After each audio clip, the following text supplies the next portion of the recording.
पितृपक्ष में यदि यह 3 जानवर आपके घर पर आते हैं तो यह बहुत ही महत्वपूर्ण संकेत होता है।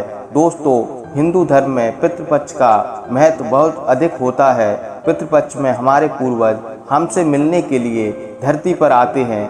हमारे द्वारा उनके लिए किए जाने वाले श्राद्ध, तर्पण तथा पिंडदान आदि कार्यों से वे संतुष्ट होकर हमें आशीर्वाद प्रदान करते हैं। प्रतिवर्ष पितृपक्ष भाद्रपद कृष्ण पूर्णिमा से प्रारंभ होते हैं और अश्विन मास की अमावस्या को पूर्ण होते हैं। इसे सर्पमोक्ष अमावस्या कहा जाता है। पितृपक्ष के दिनों में मनुष्य को पितरों की शांति के लिए श्राद्ध कर्म तथा दान धर्म आदि करना चाहिए। गरुड़ पुराण के अनुसार मृत्यु के पश्चात व्यक्ति को यमलोक जाना पड़ता है। यमलोक में जाने का मार्ग बड़ा ही कठिन होता है। मृत्यु के बाद जब मृत व्यक्ति की परिजन पिंडदान तथा श्राद्ध करते हैं तो उसके यमलोक जाने का मार्ग आसान हो जाता है। जब भी मनुष्य अपने पितरों के लिए पृथ्वी लोक पर भोग लगाता है तब प्राणी इसे ग्रहण करते हैं। प्राणियों द्वारा ग्रहण किया हुआ यह भोग मनुष्य को प्राप्त होता है, जिससे हम लोग जाने की मार्ग में भूखे नहीं रहते। पितृपक्ष में भी आप अपने पितरों को प्रसन्न करने के लिए उन्हें नाना प्रकार के सात्विक भोग अवश्य चढ़ाएं और इस अन्न को विभिन्न प्राणियों को भोजन के रूप में प्रदान करें। पुराणों के अनुसार पितृपक्ष में पितृ विभिन्न जीवों के माध्यम से पृथ्वी लोक पर पधारते हैं और परिजनों से मिलते हैं। अपने परिजनों द्वारा दिए गए सम्मान से वे संतुष्ट होकर पुनः पितृलोक में लौट जाते हैं। गरुड़ पुराण में भगवान श्री कृष्ण ने गरुड़ जी को पितरों के श्राद्ध के संबंध में बहुत ही महत्वपूर्ण ज्ञान दिया है। हिंदू धर्म में पितृपक्ष का बहुत ही अधिक महत्व होता है। पितृपक्ष में जो मनुष्य अपने पूर्वजों की आत्मा की शांति के लिए श्राद्ध कर्म करता है वह श्रेष्ठ फलों की प्राप्ति करता है। यदि पितृपक्ष में यह 3 प्राणी आपके घर पर आते हैं तो उन्हें शुभ संकेत समझना चाहिए। आपके पितृ आपके द्वारा किए गए श्राद्ध और पिंडदान से संतुष्ट हैं और भी आपके आशीर्वाद प्रदान कर रहे हैं। माना जाता है कि मृत्यु के बाद मनुष्य को जो शरीर प्राप्त होता है वह वायु रूप में होता है। उसे कोई भी मनुष्य अपनी आंखों से नहीं देख पाता। यह वायु रूपी शरीर विभिन्न प्राणियों के माध्यम से पृथ्वी लोक पर विचरण करता है। इसीलिए कहा जाता है कि पितृपक्ष में द्वार पर आए किसी भी प्राणी का अनादर नहीं करना चाहिए, क्योंकि उनके अंदर आपके पितरों का वास हो सकता है। तो चलिए जान लेते हैं वह कौन से प्राणी हैं जिनका पितृपक्ष में घर पर आना बहुत ही शुभ माना जाता है। सबसे पहले प्राणी है कौआ। गरुड़ पुराण के अनुसार हमारे पितृ कौए का रूप धारण करके अपने परिजनों से मिलने के लिए धरती पर पधारते हैं।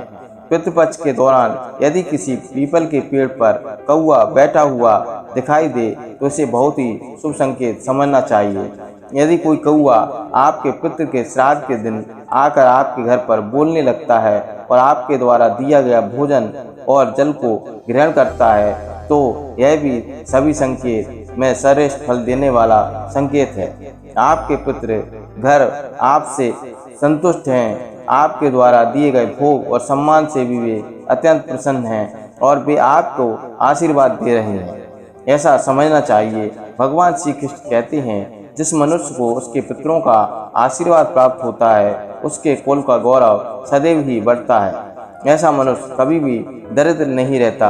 पितृपक्ष में कौए का घर पर आकर भोजन ग्रहण करना यह संकेत है कि आपके जीवन में सभी समस्याओं का अंत होने वाला है और आपके जीवन में खुशियां आने वाली हैं। यदि पितृपक्ष में कोई कौआ आपके घर पर आकर जोर जोर से चिल्लाने लगे तो समझना चाहिए आपके पितृ आपसे बहुत ही नाराज हैं। आपके संतुष्टि के लिए श्राद्ध कर्म करने चाहिए। पितृ दोष से भयंकर स्थिति उत्पन्न होती है। दूसरा प्राणी है कुत्ता। अगर पितृपक्ष में श्राद्ध तथा पितरों की पूजा के दौरान द्वार पर कोई कुत्ता अचानक ही प्रकट हो जाता है तो यह बड़ा ही शुभ संकेत है। आपके पितृ कुत्ते के माध्यम से आपके घर पर आए हैं। कुत्ते के साथ बुरा व्यवहार न करें और गलती से भी कुत्ते को डंडे से न मारें। द्वार पर आए कुत्ते को नमस्कार करके उसे सम्मान के साथ भोजन करावें।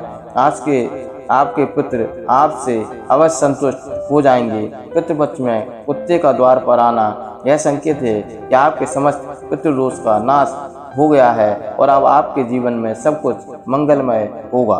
तीसरा प्राणी है गाय। पितृपक्ष में द्वार पर गौ माता आती है तो आप बहुत ही भाग्यशाली हैं। गाय के रूप में आने वाले पितृ बहुत ही पुण्यवान होते हैं। उन्होंने अपने जीवन में बहुत पुण्य कमाए हैं। यदि वे गाय के रूप में आपके द्वार पर प्रकट होते हैं तो उसे सुख समृद्धि का संकेत समझना चाहिए। द्वार पर आई गौ माता को इसलिए गौ माता का अपमान न करें, उनका आदर करें और नमस्कार करके उन्हें भोग चढ़ावें। द्वार पर आई गौ माता के हाथ जोड़कर अपने मन की इच्छा प्रकट करें। आपकी यह इच्छा अवश्य पूर्ण हो जाएगी, इसमें कोई संदेह नहीं है। यदि आपके द्वारा गाय माता को मीठी रोटी खिलाई जाती है तो कई गुना अधिक फलों की प्राप्ति होती है। यदि पितृपक्ष के दिनों में आपके सपने में कोई जानवर मनुष्य की वाणी में बोलता हुआ दिखाई दे तो इसे बड़ा ही अशुभ संकेत समझना चाहिए। यह संकेत है कि आपके पितृ आपसे बहुत दुखी हैं। उनकी आत्मा की शांति के लिए ऐसे में आपको पितरों का श्राद्ध एवं तर्पण करना चाहिए ताकि आपके पितरों की मुक्ति मिल सके। उम्मीद है आपको यह जानकारी अच्छी लगी होगी। वीडियो को लाइक जरूर करें। धन्यवाद।